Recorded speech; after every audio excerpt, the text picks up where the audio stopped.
Hi, this is Dennis with Second Chance Tackle, doing our pandemic projects again. And those of you that watch my channel know I take on all comers, and this one came into the shop today. This is a Hurricane Mako. I believe it's a 50 size reel, and came in with a rod that needed a repair. And while we were at it, we decided we're going to go ahead and just clean this one up, lubricate it. For those of you that have one of these, we'll show you how to service it. For those of you that may be thinking of buying this one, then you'll see how it's made. So this is the Mako 55A. It's a Hurricane reel made in China.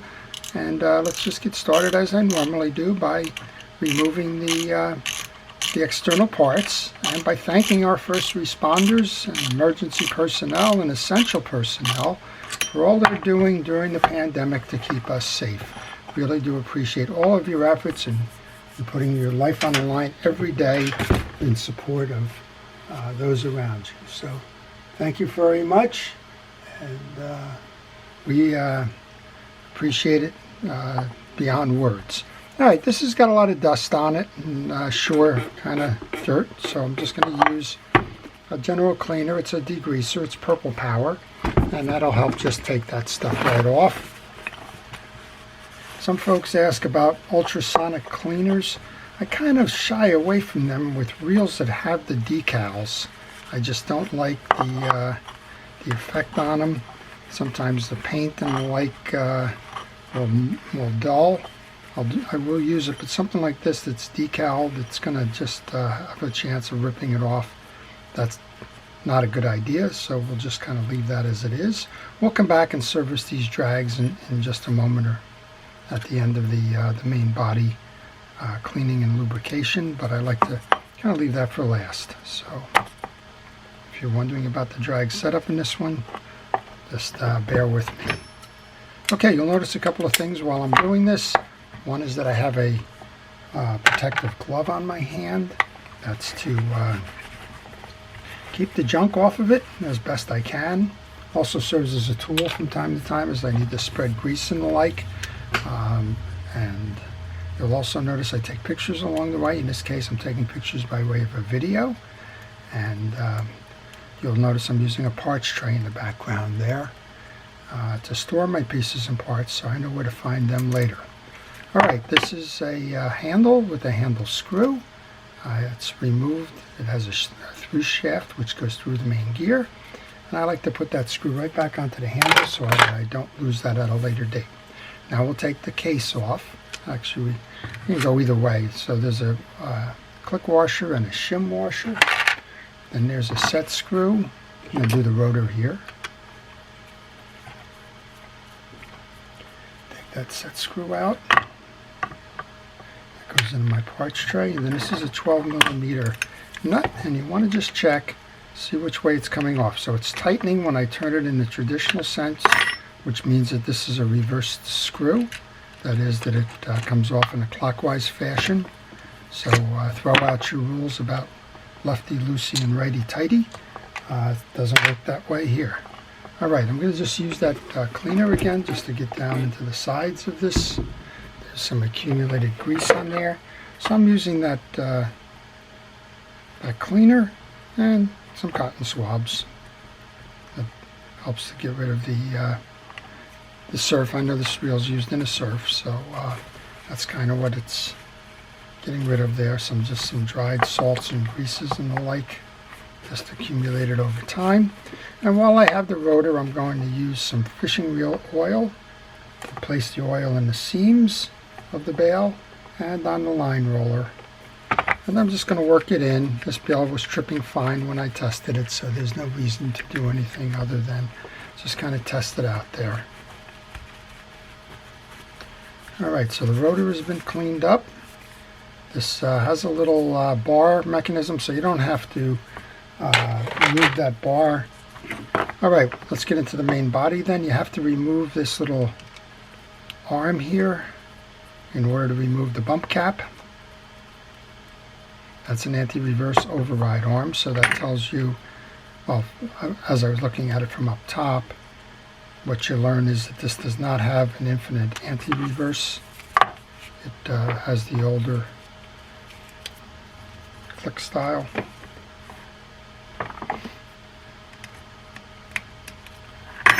just want to lift that up, and then I'm just going to seat this screw back into that little hole there. Just, it's backwards, but I'm just going to put it there so I know where to find that later. Now I can remove the bump guard. There's a screw here. That bump guard is called a bump guard because it has a takes an impact and doesn't shatter the case, so it takes the tension off of that. And they usually hide a screw under here, so it's another reason why you have to remove this. There's a small screw there. Yep, they hid one underneath there. So just like I did with the other, I'm going to put that small screw into that bump guard. Now I have 4 screws that are on the case. Looks like they can come out either with a Phillips head or a straight bladed screwdriver. What I'm going to do is I'm going to lay these on the table to make sure they're all the same size. If they're not the same size, then I'm going to note which one has the short or the long screw in it.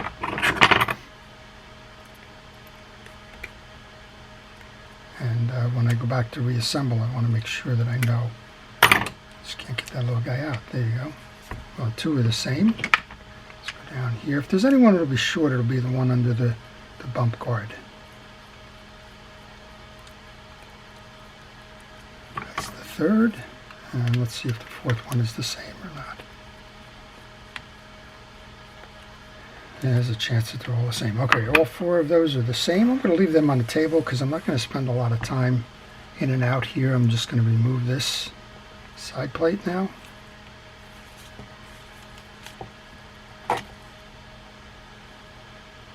Sometimes you need a little help. I'm just going to use the blade of my utility knife to help it along. Be careful, you don't want to scar the case or anything. You just need an assist. And as I kind of figured out, this reel would be very dry, and it's pretty much dry. So we have a single ball bearing reel with plastic bushings on it, and I'm going to just move this crosswind block down to the bottom so that I can remove the axle shaft. There's a little bit of grease in here. And again, these I would normally put into my parts tray, but they're not going anywhere. Oh, everything just came out at once. That was good. We have the bushing. We have the main gear. I was actually looking for the little tie-down screw for the axle. There it is. All right, now we can pull up on the axle shaft to remove that. Remove that crosswind block. Remove that crosswind gear.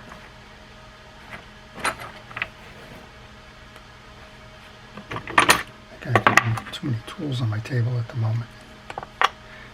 Okay, and then up top here we have kind of a funky old eccentric sort of a setup here. This removes by pulling up. Just like that. I'm going to lay that on the table. There's a spacer on the bearing. Now we could do 2 things here. This pinion gear is plenty clean, but I guess we can take it out and show you how this one comes together. Generally when I service a reel, I like to take all pieces and parts off anyway, just to notice if they're damaged or not. But if you get a little bit of the hair standing up on your neck kind of a feeling about taking the pinion gear out, you can oil that unless you're having problems with the gear skip or something. Those 2 then, you just pull out, and that's your pinion gear. I'm going to grab a cotton swab. I'm going to come in and just clean out the old grease that's there. Make sure that the case is clean. The case is very clean. I think what we have here is that everything is just evaporated. This is a plastic, appears to be a plastic piece of override. Some of the more advanced reels would have a metal bar there overriding that. I guess there's positives and negatives with the plastic. The plastic won't corrode, but it's probably not as strong. Okay, and there's your ball bearing. All right, so we have a series of bushings and ball bearings. I'm going to take my brush here, and we're going to lube that pinion gear. going to place the bearing and the bearing shield back on. That was upside down there, so let's go put it on the right way. I called that a spacer before. It wasn't a spacer, it was the bearing shields. Add some oil, kind of flood the bearing. Bring the bearing back into the case here.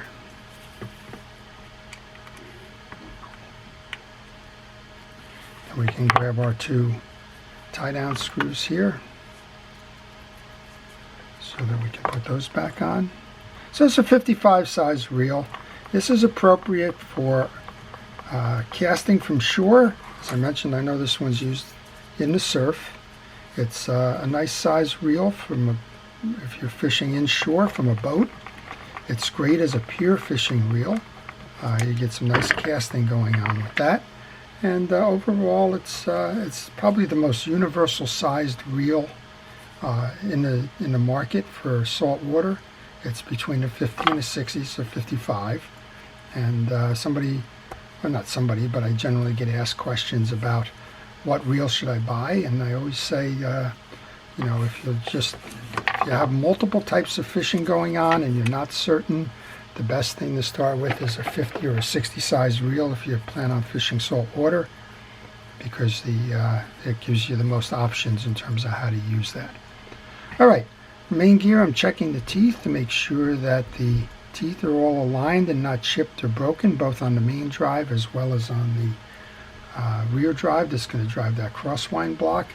These teeth are fine. And a little bit of residual in here, but not enough that's going to bother anybody. Okay, I'm going to take one of these bushings then and put that back in the case. And plastic bushings are okay. You don't need to oil them or anything. By their nature, they are a petroleum product, self-lubing, but if you want to put a little bit of oil or grease on there, go right ahead. This crosswind block, we're going to do the same thing. I'm going to check the teeth. I'm just kind of lubing the back of this right now. I check the teeth from this side. Face side is also check the teeth from this side, front and back. And in this, you got to get grease on everything, because this really is a multi-purpose piece. It's going to intercept with the gear on the main gear, so you want these greased. You want the face greased because it's going to ride on the stud here, and you need the other portion of the gear with the stud on it greased, because the crosswind block here is going to ride on that gear and go up and down. All right, we're just going to kind of grease this while we're at it. Want to make sure you get some in the channel. And then we can kind of put this back together. That rides on the channel. You noticed I left it low because that's the point you're going to need to get the axle into it. I'm going to grab the gear. We've already greased the pinion gear. We've greased the back of the main gear, so that's going to go on next.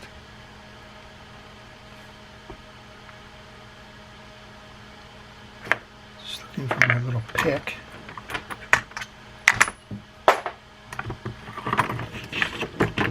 Go. Just want to pull that down, make sure that I have that correct. Now this is the bushing that goes on the other case, so we'll put that on there. And then I can reinsert this axle shaft, make sure that it's clean. If it's not clean, go ahead and use some steel wool. This one's clean. Go ahead and grab your brush, get a little bit of grease on that. I'm going to insert the axle shaft in, and you can do this after you put the rotor on. You can do it either way. It's just that I had it in that position, so I might as well just leave it there. And you can, since we kind of pulled it up there a little bit, I grab my pick, I'm going to line that hole, then I'm going to grab that small screw that we had, that's the retention screw for the axle shaft, the one where everything fell out when I banged it in. Go ahead and put that back in. Make sure it's nice and tight. You don't want that falling off. And we can take our case, put that in next. And that's what you want to hear. You want to hear a nice crisp sound when you're going to put that case back in. The last thing you want to hear is nothing, because you're probably jamming something along the way. I just put the 4 screws in. I'm going to tighten these in kind of a cross pattern. I'm going to go top corner, bottom side. This is going to keep equal tension onto the reel by doing it this way. Come back down to the furthest screw away then. Sort of like putting lug nuts on a car rim. You don't want to put them in a circular pattern. You want to kind of go across the wheel as you tighten them to make sure that they have an equal amount of tension on them. You're going to take the bump guard and that little screw that I put in there. That's next. This slides under, goes around, and the hold fast screw goes in there. That's why I left my little micro screwdriver on the table here.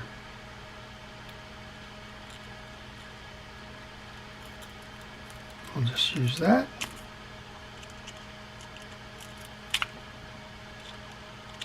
A little bit of sand or grit in there.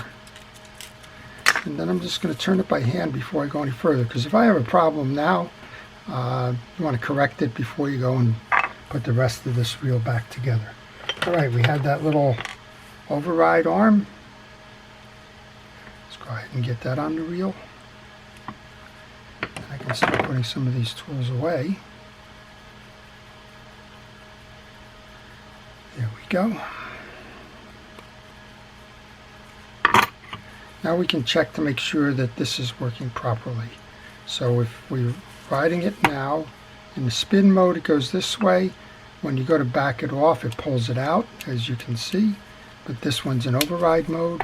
Now you'll see it swing further. And that swing further is going to intersect with the teeth under the rotor here. Alright, top end is done then. This goes back on. Remember when we took this nut off that it came off in an opposing direction? It was a reverse thread. So when you go to put this on, you're actually tightening it by turning this counterclockwise. And the reason for that is manufacturers found that if you put the nut on in the same direction that the rotor is spinning, it tends to loosen, where if you're putting it against the way that it's spinning, it tends to tighten. Alright, speaking of spinning, let's spin this. Look at that. Very nice. Okay, we'll grab that tie down. I'm going to go ahead and put that in.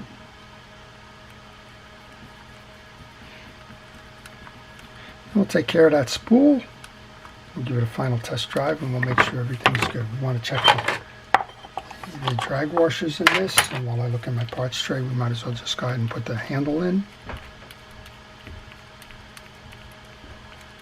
And this handle was set up for the left side, so we'll put it back there.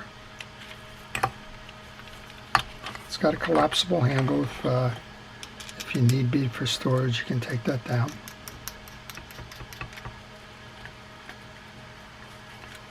Okay, this is a kind of a traditional top set drag. You're going to remove that pentagon clip ring there. It's a spring, so be careful. Grab it gently, and let's find out what we got in here. Okay, we have felt washers in here. Felt washers get oiled. That's to help them avoid being torn. They're okay, they're fine. I mean, Shimano and Penn and everybody uses felt washers, so don't take that as a sign of economy. It's just that they need to be oiled in order to stay fresh and not tear on you. If you find that they're tearing, you can generally find a Carbon Tex replacement. And in case of a hurricane, I imagine that you're not going to just go on some website and find them. But if you have the diameters of these, you can order them from an aftermarket provider. Okay, so that's what you do. Just dot it good with oil. All of these metal pieces have been cleaned.